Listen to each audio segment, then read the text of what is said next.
everyone, and welcome back to Allcarnews, and today we're here with the Mazda CX-90 Turbo Premium Plus. Now, while I might be a little bit behind on getting my hands on the all-new Mazda CX-90, we finally have it out to test really quickly from Mazda, and it is absolutely gorgeous in person. We have Mazda's new Artisan Red paint shade, looks absolutely gorgeous, and this one has a 3.3 liter turbocharged inline-6 engine under the hood with that 48-volt mild hybrid system, and this one is fully decked out with almost all of the options that you can get on the CX-90. Now, of course, we'll be getting the CX-70 really soon in the US. That will be a shorter wheelbase version of this, which I'm really looking forward to. But for right now, the CX-90 is a gorgeous vehicle. Now, as you can see, we do have our key fob right here, and you can unlock the CX-90 with the key fob. Really cool long LED taillights out back, and the styling is a huge portion of the CX-90's thing, because it has Mazda's Kodo design language. We can see that really cool sculpted body design over here. Not everyone is a big fan of that rear end, but I think it's actually pretty fine in person, and does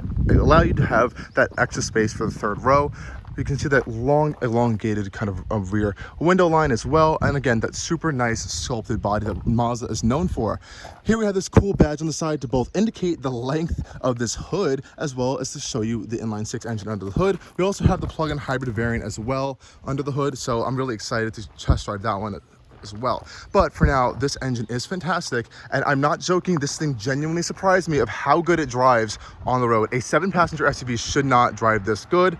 Unlocking it, we can see up front we have our full LED headlights.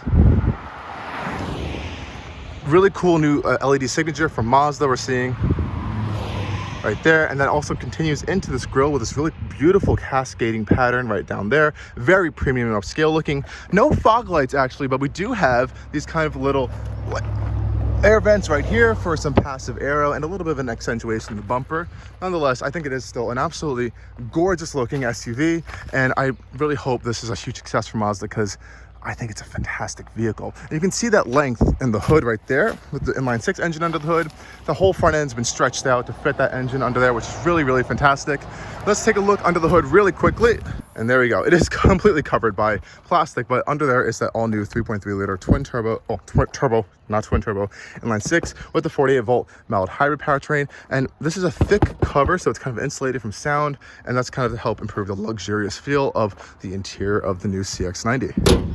Starting that up, let's go take a tour on the interior now, because that's another huge space for the CX-90. Now, hopping on the inside of the CX-90, we do have a few ways to get in here. Of course, you can use the key fob, keyless access, or you could just open the door and hop right in if you unlock the car already. And check out this gorgeous peanut interior. Now we have premium leather as well as this alcantara material on the doors and on the dash with this beautiful inlight. It is a really high-end interior, and honestly, this gives the Lincoln Aviator a huge run for its money. Checking out on the center row seats, we do have this really nice quilting as well as this kind of leather stitch center spine as well. Hopping inside, this is my driving position up front. Nice solid thunk from the doors. You do have interior shades, which is a really nice luxurious feature. Huge amounts of center row legroom with some storage cubbies back here.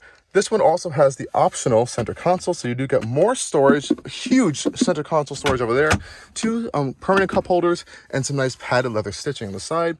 2 USB-C ports back here with your own climate controls, heated and ventilated. Check that out, ventilated and heated center row seats, rear air vents as well, and the passenger also gets that cubby, so that's really fantastic. This one also comes with a full panoramic roof, which I do have closed right now, but that is there. And we also have that third row that is much bigger than the old CX-9. And we do have those fold down rests, and it has the same beautiful leather seats as well. And of course, everything can fold down to increase your cargo space. But I'm just taken back by the beauty of this interior. I mean, just check out how gorgeous this space is. And what's even more gorgeous than this space is how this thing is to drive, because I have to say, it truly is an absolute fantastic driving experience, and it genuinely did shock me. So let's go take a tour of that front end cabin, and then we'll take it on a full drive. So hopping out of the CX-9, pretty simple with the door handles right there. I do want to show you guys how you can get into the rear seat. I believe you just pull this lever up right there, so that pops that down. That's to fold the seats down. If you want to get into the rear seats, you can pop this up and slide the seat forward. And there's a little bit of a step point to get in there, which is pretty easy. It is actually very easy to get back here. And you can just fold the seat down and pull it back to you. Wow, wait, do I actually fit back here? Now, this obviously can go further back, but I actually can fit back here if it's at this level. At this level, I think I would have a little bit of trouble sitting back here, but you do have air vents for the third row passenger seats, which is pretty nice, and USB-C charging ports too. So passengers back here will be very, very happy with some cup holders as well. And getting out is just as easy, so you can fold that button up there, push the seat forward, and I really do like the easy entry and exit point to get in and out of the CX-90. Let's go take a look on the front end. And again, really beautiful interior space. Check this out inside, guys. This is a absolutely incredible interior. We have a fully digital dash right here. Brand new display up here that is a touchscreen when you're using Apple CarPlay. And I just can't get over the material quality in here. It feels like an LC500 almost in here of how good it is. Even the start stop button rim is matched to go with this beautiful peanut alcantara that lines the entire dashboard. You can also get this really premium textile fabric material on the dash as well. Looks really nice. There's also some nice leather stitching in it as well with some brown stitching on it. This is just a beautiful, beautiful space. Again, those really nice seats that are perforated, heated, and cooled, of course. We have this really nice inlay on the center console as well. And you see Mazda's new shifter for this new platform, which is really fantastic. It's a little annoying to actually use, but it looks really nice and it does feel very premium. We have our drive control selector right there, wireless charging mat over here. Of course, we do have wireless CarPlay and Android Auto. Two cup holders nicely placed in this hidden little storage cubby right there. And we do have a big, nice center console over here, with two USB-C ports and some felt lining, which is really fantastic. Big glove box as well. And everything feels really high-end and premium. I love how the air vents just blend into the dash over here, which is really nice. It's really sharp, long accent on the door as well. It does feel very, very nice in here, especially with this two-tone steering wheel leather wrapped with kind of like that peanut leather, as well as the black leather around the rim. Of course, it is heated. Why wouldn't it be? And let's start it up. That inline-6 comes to life. We have that beautiful new full digital dash up here. This one also has a heads-up display option. I mean, this is a huge, huge, huge step up for Mazda. I think this is a fantastic interior space. These buttons on the steering wheel are pretty familiar if you know Mazdas, and they do can kind of change a little bit more stuff on here since this is a more dynamic front display for you. And you can change the mode, so you can put it into sport mode. This will kind of change the display a little bit. Some cool red graphics show up there, and you also have an off-road setting as well, which is pretty cool. But I'm going to keep it in normal and sport for the most of this review, but sport is actually really fun. We'll get into that later. Some other fun things in the interior. We have fully separate climate controls, which I find fantastic, and it may look like a lot, but it's actually very simple to use. We have our heated and cooled seat options right there with your heated steering wheel. Really simple buttons for your climate control access right there, which is fantastic. And again, this display is huge, and it's mostly controlled with Mazda's controller right here, but if you do have your phone connected, it is fully wireless Apple CarPlay and Android Auto, which I really like. There's a really cool setting for the seats actually, where you can kind of like, it'll kind of put your information to the screen, and it'll like match the seat to all that information, which is pretty cool. But there's just a whole host of new things for this car, and the real highlight, I think, again, is that engine under the hood. And we're definitely gonna go take this on a drive because I can't stop talking about it. After that first little drive I had, it was just blew me away. This one also has a nice big glass roof. We do have this structure bar in the center, which is fine. It's not really taking up any much space, but I think this is nice to have open. You do let a lot more light into the cabin. And okay, guys, I'm gonna shut up. Let's go take this on a drive because I'm eager to actually keep driving this thing. So let's do that right now. I'm going to keep it in sport mode now because it's actually really fun. And we'll take it out on these roads over here, which are also really fun. And I'll get a quick little acceleration run for you guys right here.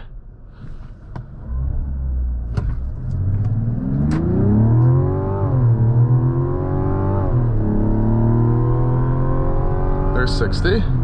And you can hear that incredible inline-6 sound. Now, sure, the engine sounds great, you have nice power, and the gearbox is decent. It could be a little bit quicker, but you know, it's not a sports car, it's a big SUV. But Mazda's chassis and steering and handling department has really worked like wonders on this thing. It feels so dynamic and connected for this type of vehicle. The steering, yes, it's a little bit light. It's lighter than other Mazdas, such as like a CX-50 or the 3 even. But it's still very direct, and the front end on this car is, I'm just like, it shouldn't be like this good. It controls the body really, really well for this size of a vehicle, especially around like tight turns and stuff.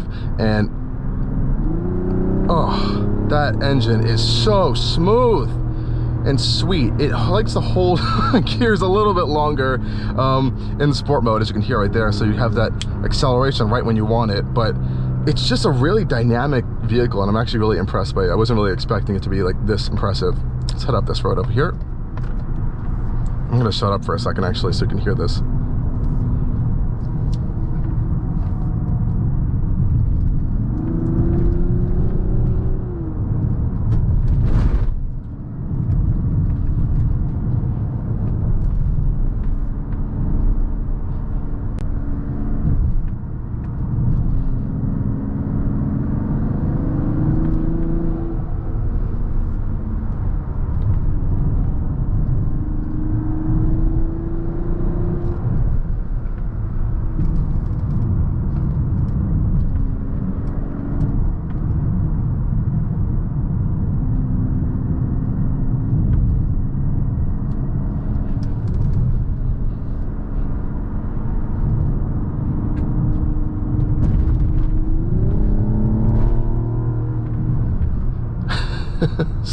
This thing's really fun. I'm going to take it up the mountain so I can give you guys a little bit more of a in-depth, detailed review of how this thing drives, but so far, I'm impressed. I'm going to pop it into normal mode for a hot second for you guys so it's a little bit calmer. So, CX-90. Again, like I said earlier, this is on Mazda's all-new rear-wheel drive architecture. Of course, it is an all-wheel drive only vehicle, though it is a rear-biased platform. If there wasn't the front wheels being powered, it would be rear-wheel drive, essentially, if that makes it easier for some people to understand. But most of the power, most of the time, is actually being sent to the rear wheels as well, so that's a really fantastic, nice feature. We have lucid air right there on this drive out today. Really cool looking. But nonetheless, and now we're in normal mode, by the way, it's very quiet in here. Mazda has done wonders to actually make this interior feel as luxurious as the price tag is, as the interior looks, and they've really put in the work to kind of give you that luxury experience, and I think they're doing a fantastic job out here. Now, when you're not driving hard, which you always shouldn't really be doing in like a big SUV, it's very pleasant to drive, and I actually appreciate the slightly smoother and lighter steering in the CX-90 versus their other products, as you know, it's going to be mostly a family vehicle, and you're not gonna be wanting to have to like chuck this thing around all the time, but it's very comfortable in here as well. The suspension, I will say, is a little bit on a firmer kind of setting than I would expect in this type of vehicle, but you know, when Mazda's mindset, when it comes to dynamics, that's what they're going for, and that's what they really wanted out of this, and it works in that sense. But I guess maybe around town you might want a little bit of a softer ride, but I think it's perfectly fine. And with that really smooth inline-6 engine under the hood, you have that power whenever you really want it. Deep down in the rev range, you have that torque readily available to you as well, and it is fantastic, I think, so far. I'm really impressed from this first drive experience on the CX-90, and I don't want to stop driving it already. And I'm really looking forward. This is actually making me look even more forward towards the upcoming CX-90, which is on a shorter wheelbase. It's going to be lighter, it's going to be nimbler, and it's going to be a little bit more sport, I guess, oriented than this one. We're probably going to see like a sport style model like that, like we see in the CX-60 in Europe. This one does not have that. It's, you know, it's more of a luxurious family vehicle, but I'm very, very impressed with this. I think it's just the body control and the turn-in, like it just feels so confident and controlled around these corners. What? Oh my gosh, I was speechless earlier first getting into this because I really wasn't expecting it, but Mazda knocked it out of the ballpark here, guys. Now, I will say the transmission performance, you know, it's not super sporty at all. I'm going to pop it back into sport mode for you guys so you can kind of get a hint of that. You do have a manual mode setting with paddle shifters over here, and there's no kind of like sport mode to particularly put the gearbox in. Look at that Aston Martin right there. Very nice. But when you want it to, it picks up and goes, and downshifts are okay. Woo! Oh, that engine is fantastic. That's a highlight of this car. That engine is sweet. If they only just threw it into like a sedan or like maybe a two-door sports car, hopefully, I would really be super impressed. And this car has been being hooned around the whole day and still getting like 23 miles to the gallon. If you do baby it, it has that 48-volt mild hybrid system. You're definitely gonna get better fuel economy as well. And if you want to step down to the, well, I guess down or up, they're pretty much similar in power actually, is the 2.5 liter turbocharged engine with the plug-in hybrid setup. That's also an option for the CX-90.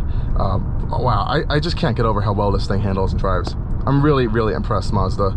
You guys did a really good job on this, but hopefully we will be able to get this for a full week later on, so I can kind of live with it on a daily basis. But for now, this is a really fantastic experience that Mazda is letting us still drive these out. I know they're on sale right now, but we're all still getting kind of first drives with these, and I am super impressed with the all-new CX-90. I would definitely go drive one if you have the ability to, and if you're looking in the market for like a 7 or 8 passenger SUV, you have to consider that. Like, this is a must consider option in this segment. And finally, Mazda has introduced a new kind of adaptive radar cruise control system, which works not only in like low speed settings, but also in like normal, like higher speed settings as well, as it should have in all their models, but those currently don't do that. You can see the gauges do change as well, fully digital gas. But yeah, this is good job, Mazda. Really fantastic job. I'm looking forward to their future products, and thank you guys for joining me on this video. Stay tuned for a lot more coming from Allcarnews.